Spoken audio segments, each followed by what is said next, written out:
Bismillahirrahmanirrahim. Kita semua memiliki keinginan, cita-cita, harapan, impian, kesukaan.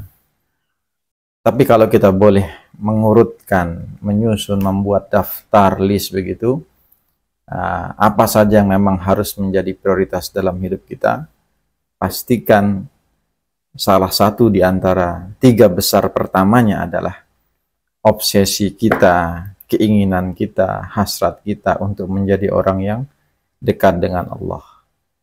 Orang yang soleh, orang yang taat, yang melakukan apa-apa yang Allah perintahkan dan menjauhi apa-apa yang Allah larang.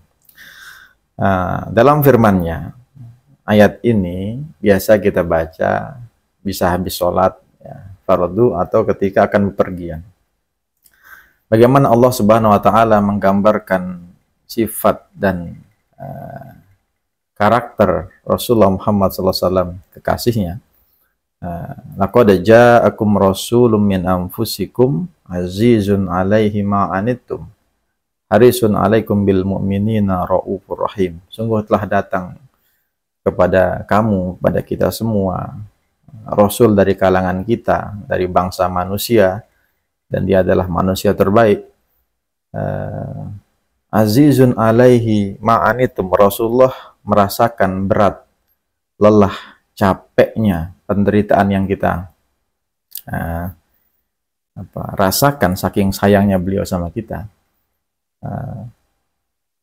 Harisun alaikum, dan Rasulullah sangat menginginkan, kita perhatikan bagaimana Rasulullah sangat menginginkan, mengidamkan kita itu menjadi orang yang selamat, orang yang beriman, orang yang soleh.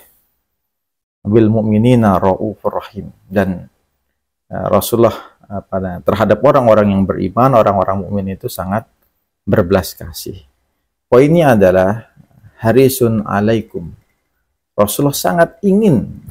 Jadi Rasulullah menghendaki, ingin kita semua itu menjadi orang yang soleh, orang yang taat, berbakti kepada Allah Subhanahu wa Ta'ala. Dalam surat Al-Kahfi, Allah Subhanahu wa Ta'ala berfirman, "May yahdillahu fahuwal muhtad." Barang siapa yang diberi petunjuk oleh Allah Subhanahu wa Ta'ala, maka pasti dia menjadi orang yang mendapatkan petunjuk. Mau digoyahkan, mau dibuat murtad, tidak akan bisa.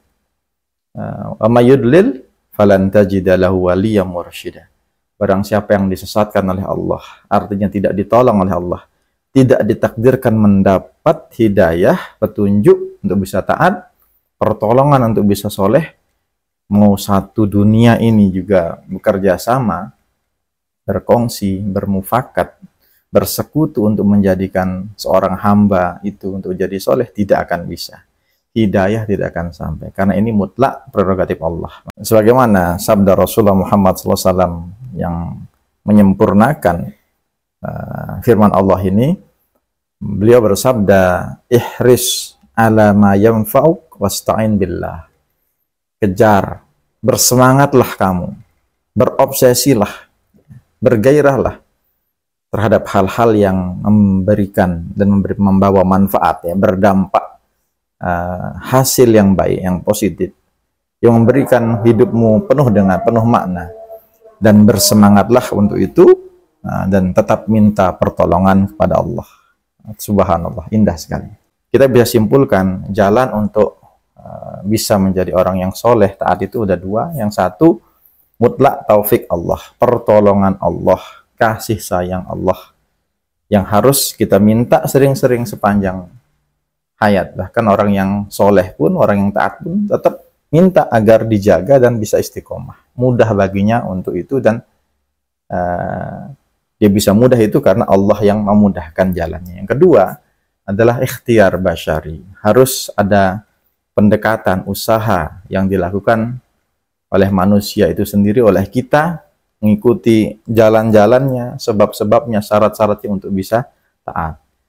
Yang paling bisa kita lakukan adalah tentu selain yang fardu-fardu adalah kita membaca Al-Quran, kita mengamalkan, mendakwahkannya, dan juga menghadiri majelis-majelis ilmu, majelis-majelis taklim apapun namanya. Karena itu sebenarnya adalah jalan-jalan, pintu-pintu jembatan-jembatan yang mendekatkan kita kepada Allah, melengkapi taufik Allah itu dengan ikhtiar, dengan usaha. Semoga kita semua menjadi orang-orang, hamba-hamba, manusia-manusia yang Allah mudahkan untuk taat, yang bisa menikmati ketaatan dan tetap kekal dalam kesolehan sampai akhir hayat. Barakallahu fikum.